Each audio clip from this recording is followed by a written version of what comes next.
السلام عليكم، ازيكم يا حبايبي؟ عاملين ايه؟ يا رب تكونوا بخير. يلا معايا النهارده. طبعا مش هنطبخ، مش هنعمل اكل، هنعمل حاجه لنفسنا. هو احنا يعني مش حياتنا كلها هنقضيها في المطبخ. هعمل معاكم النهارده وصفه هتعمل لك صنفره لجسمك كله. انا طبعا عامله كميه قليله تعملي بيها ايدك، وشك، هي تنفع لاي منطقه انت عايزه تنضفيها. معايا السر اللي هو بصوا سحر بمعنى الكلمه، معلقه جوز الهند، اللي هي زبده جوز الهند، مش او زيت. لو عندك زيت جوز الهند او زبده جوز الهند. ومعايا معلقتين سكر ومعلقه قهوه. سحر يا جماعه. بصوا دي معلقه زبده جوز الهند، هحط عليها السكر والقهوه، وطبعا ادعكم كويس. بتعمل لك صنفره يعني، ولا تقولي لي اشتريت، يعني حاجه موجوده في كل بيت. مفيش بيت ما اظن لو ما عندكيش زبده جوز الهند، بس هي بصراحه بتبقى جميله جدا جدا جدا وبتنضف ما اقولكوش قد ايه. ممكن تجيبي اللي هو الزيت بتاع الاطفال اللي هو جونسون، برضو جميل جدا. انا قبل ما اجيب زيت جوز الهند كنت بعمل بيه معلقتين زيت على معلقه قهوه على معلقه سكر، والسكر يبقى خشن. السكر يا جماعه يبقى خشن. طبعا انا عايزاه سايل، مش عايزاه جامد كده.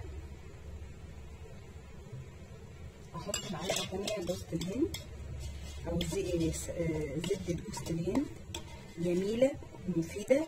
القهوه طبعا انتي اوكسيدانت زي ما احنا كلنا عارفين، هتعمل لك صنفره يعني بتخلي وفرق جربيها لمده يومين او 3، هتحسي بشرتك بقت عامله زي بشره الاطفال، ويمكن احلى كمان من بشره الاطفال. يعني حاجه كده بصراحه ربنا تحفه تحفه. يعني فعلا الحاجه الطبيعيه ما فيش بعد كده تاني، او ما فيش زيها بمعنى اصح. الحاجه الطبيعيه ما فيش زيها. احنا بس اللي بنحب الفشخره الكدابه، اللي هو الحاجات الماركات والحاجات اللي مش عارف ايه، مع ان الحاجه الطبيعيه اقسم بالله احلى وانضف 100 مره. لان بصي يعني في دكاتره كتير تقول لك الحاجه اللي ما تستحمليش تحطيها ببقك ما ينفعش تحطها على بشرتك. طبعا الكريمات والحاجات دي اغلبها كيماويات، نادر ما تلاقي حاجه طبيعيه. لكن وفعلا الحاجه اللي ما تستحمليش تحطيها ببقك او ما تقدريش تاكليها ببقك ما ينفعش انك انت تحطيها على بشرتك، لان الجلد بيمتص اي حاجه انت بتحطيها عليه. فانا احط عليه حاجه طبيعيه على الاقل استفاد منها. طبعا زيت جوز الهند كلنا بناكله ومفيد جدا جدا جدا، وحاجه يعني روعه. اكتبوا كده فوائد زيت جوز الهند، هتعرفوا فوائده للبشره وللشعر ولكل حاجه.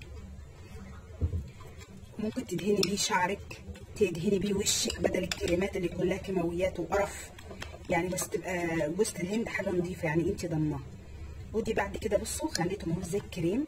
ممكن تعملي كميه وتحطيها في علبه وتحطيها في الثلاجه طول الشتاء تستخدمي منها. اللي بشرتها بتبقى ناشفه، البشره يعني بتاعتها جلدها بيتشقق، اللي كعب رجليها بتتشقق من تحت، تعمل ده وتدهنه بالليل قبل ما تنام. تلبس شراب طبعا عشان ما تبوظش المرتبه او الملايه اللي هي بتبقى نايمه عليها، وتقوم الصبح وتبقى تقول لي بقى ايه اللي حصل. يعني صنفره اقسم بالله من الاخر، لوشك، لايديكي، لرجليكي، لكعب رجليكي من تحت لو فيها تشققات، حاجه كده. وعن تجربه اقسم بالله عن تجربه، يعني بشرتك بتبقى عامله زي بشره الاطفال، يمكن احلى كمان من بشره الاطفال. حاجه كده مفيش بعد كده. بعد كده اجيب ايدي كده اهو، اخد حته. طبعا السكر الخشن هو اللي بيشيل لك الجلد الميت، يعني ينضف لك الجلد الميت اهو. امسكها كده واقعد اعمل كده على وشك وعلى ايدك، تقعدي زي ما تكوني بتعملي مساج اهو. تقعدي كده اقل حاجه 5 دقايق ولا 10 دقايق، تقعدي تفركي كده في وشك وفي ايديكي وفي رجليكي، هتشوفي حاجه تانية خالص. وبعد كده يكون الجلد اتشرب من القهوه ومن كريم جوز الهند او كريم جونسون. والله انا جربتها بده وجربتها بده، بس تحفه تحفه يعني بمعنى الكلمه. جربي وهتدعي لي مش هتندمي. وحاجه من البيت، يعني انت مش هتروحي تشتري ولا هتكلفي نفسك ولا اي حاجه. لو عندك شويه جوز الهند ناشفين ممكن تعملي منهم زبده، هتحطي عليهم ميه مغليه وتسيبيهم كده قد نص ساعه ولا 10 دقايق، وبعد كده تضربيهم في الخلاط. بعد كده بتصفيهم تضربيهم في الخلاط وتبيتيهم في التلاجة وتشيلي الوش. بعد كده تحطيه على نار هاديه. بصوا ايدي دي، بصوا ايدي دي دقيقه بس اغسل دي واوريكم المنظر عامل ازاي. بصي ايدي دي من ايدي دي اهو، او اهو هنا، بصي هنا وبصي هنا. يعني حاجه بصراحه اتمنى كلكم تجربوها، وطبيعيه مفيده مغذيه، بتغذي ايدك وبشرتك ووشك. لو عملتيها في وشك بتبان على وشك. طبعا كلنا بنخرج والشمس والهواء والسقعه دلوقتي بتنشف الجلد، فجلدك بيبقى عايز حاجه ترطبه. طبعا ما فيش احلى من زبده جوز الهند والقهوه الاتنين. اما السكر ده فايدته ايه؟ السكر بيشيلك الجلد الميت، بيقشر لك البشره الميته. يعني بصي بشرتك بتبقى والله انعم من بشره الاطفال. بصوا ايدي هنا، بصوا ايدي هنا وايدي هنا عامله ازاي.